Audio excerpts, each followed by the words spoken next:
अस्सलामुअलैकुम वरहमतुल्लाह। कैसे हैं जी आप सब? ठीक हैं, उम्मीद है आप लोग ठीक होंगे।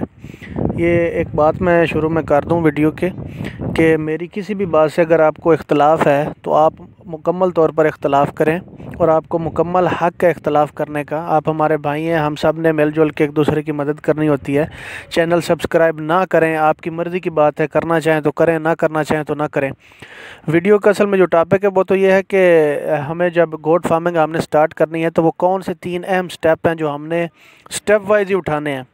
सबसे पहला काम जो है, इस हवाले से जो मेरी ऑब्ज़र्वेशन है, सबसे पहला काम जो गोट फार्मिंग में है वो खा आप जानवर कुर्बानी के लिए तैयार करना चाहते हैं, कोई ब्रीडिंग सेटअप लगाना चाहते हैं या कोई डेयरी का सेटअप लगाना चाहते हैं, जिस तरह भी करना चाहते हैं, जो सबसे पहला स्टेप है वो है जानवर की रिहाइश का।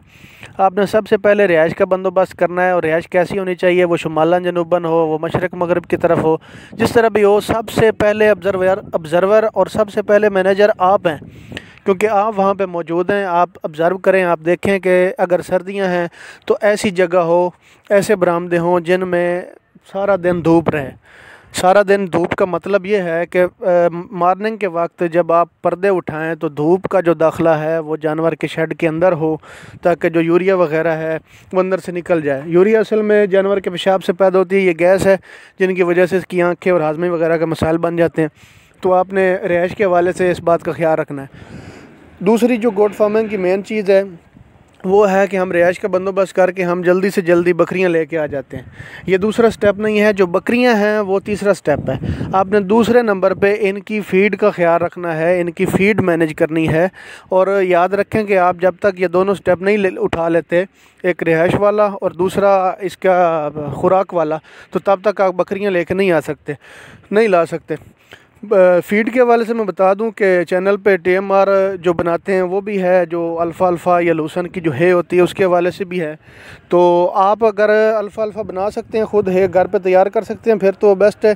अगर नहीं तो फिर आप TMR की तरफ जाएं, वो कॉस्टली नहीं पड़ती, वो 400-500 रुपये मन पड़ती है। तो इस तरह जानवर 25 से 30 रुपये में पर डे मैनेज हो सकता है। तीसरी और मेन जो बात है वो है गोट्स, कि बकरियां कौन सी लेके आएँ। वो आपने इलाका वाइज चूज़ करना है। आपका जो इलाका है उसको प्रायोरिटी दें, जो वहाँ की लोकल ब्रीड है उसको सबसे पहले सिलेक्शन दें, वो ला के रखें। उसके बाद आप VIP जानवर की तरफ जाएं या जो एग्जीबिशन जानवर है उसकी तरफ जाएं। सबसे पहले आप उसका ख्याल रखें कि आप अपनी लोकल ब्रीड पे काम करें, और लोकल ब्रीड पे काम करना ही आपके लिए फ़ायदा मंद होगा। इसके अलावा आप नुकसान उठाएंगे तो आप उसकी तरफ ना जाएं। तो ये स्टेप वाइज मैंने बता दिया। पहला स्टेप है जानवर की रिहाइश का बंदोबस्त करना, दूसरा है उसकी खुराक का। खुराक जितनी खुश्क होगी उतना फ़ायदा है। और तीसरी जो चीज़ है वो जानवर है।